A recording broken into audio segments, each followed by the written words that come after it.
జనమేజయుడు ప్రారంభించిన సర్పయాగం మధ్యలోనే ఆగిపోయిందా, లేదా అది పూర్తయిందా? ఈ ప్రశ్నకు సమాధానం కోసం మనం వెనక్కి ప్రయాణం చేయాల్సి ఉంటుంది, భృగు మహర్షి ఆశ్రమం వరకు. వీడియోని స్టార్ట్ చేసే ముందు నాగజాతి అంతం కోసం ప్రారంభించిన సర్పయాగం, అలానే మహాభారతం మొదలు తెలుసుకోవాలంటే నా వీడియోస్ పార్ట్ 1 పార్ట్ 2 వెంటనే వెళ్ళి చూడండి. అలానే మన కథల ప్రపంచాన్ని మొదటిసారి చూస్తుంటే వెంటనే సబ్స్క్రైబ్ చేసుకోండి. భృగు మహర్షి స్నానానికి వెళ్తూ తన భార్యకు లోపల అగ్నిహోత్రుడు ఉన్నాడు, జాగ్రత్త అని చెప్పి వెళ్తాడు. కానీ అదే సమయంలో పులోమ రాక్షసుడు అనే రాక్షసుడు భృగు మహర్షి ఇంటికి వచ్చి ఆయన భార్య పులోమను ఎత్తుకొని వెళ్తాడు. పులోమ అప్పటికే గర్భిణి. రాక్షసుడు ఒక పంది రూపంలో ఆమెను అపహరిస్తుండగా ఆమె గర్భం నుండి ఒక శిశువు బయటపడుతుంది. ఆ శిశువు పేరు చవలుడు. అతను చాలా తేజోవంతుడు. చవలుడు ఎవడ్రా నా తల్లిని ఎత్తుకుపోయేది అని ఒక్క చూపు చూడగా ఆ రాక్షసుడు బూడిదైపోతాడు. భృగు మహర్షి తిరిగి వచ్చి సంఘటనను తెలుసుకొని అగ్నిదేవుడు పులోమను కాపాడలేదని కోపంతో నీవు ఇక మీదట ఈ లోకంలోని అన్ని వ్యర్థాలను తింటావు అనే శాపాన్ని ఇస్తాడు. అంటే అగ్నిదేవుడు అన్నిటినీ దహిస్తాడు అని అర్థం. అలా చేస్తే అగ్నిదేవుడు తన పవిత్రతను కోల్పోతాడు.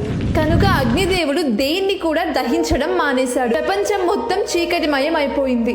బ్రహ్మదేవుడు అగ్నిదేవుడికి నీవు ఏదైనా దహించినా, అది శవమైనా హోమంలోని కట్టైనా, నీవు ఎప్పటికీ పవిత్రుడవే అని అంటాడు.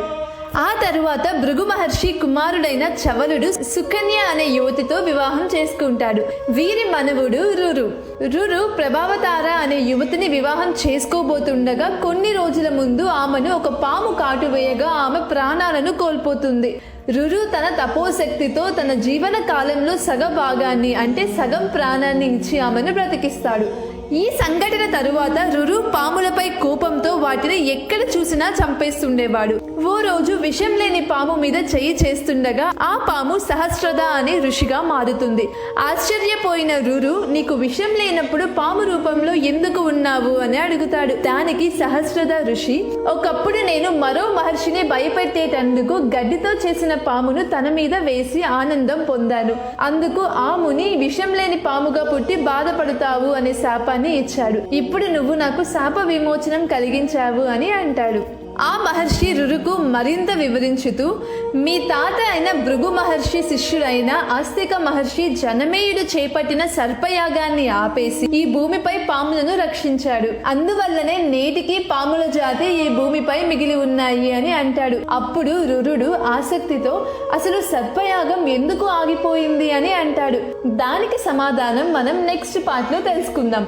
అలానే మహాశక్తివంతుడైన గరుత్మంతుడు జననం ఎలా జరిగింది కూడా తెలుసుకుందాం. మన మహాభారతం సిరీస్ ని మిస్ కాకుండా ఉండాలంటే వెంటనే మన కథల ప్రపంచాన్ని సబ్స్క్రైబ్ చేసుకొని బెల్ ఐకాన్ ని ప్రెస్ చేయండి. ఇంత గొప్ప ఇతిహాసాన్ని వాడుక భాషలో మీ ముందుకు తీసుకురావడానికి మన కథల ప్రపంచం ద్వారా చేస్తున్న చిరు ప్రయత్నమే మహాభారతం సిరీస్ ఇన్ తెలుగు.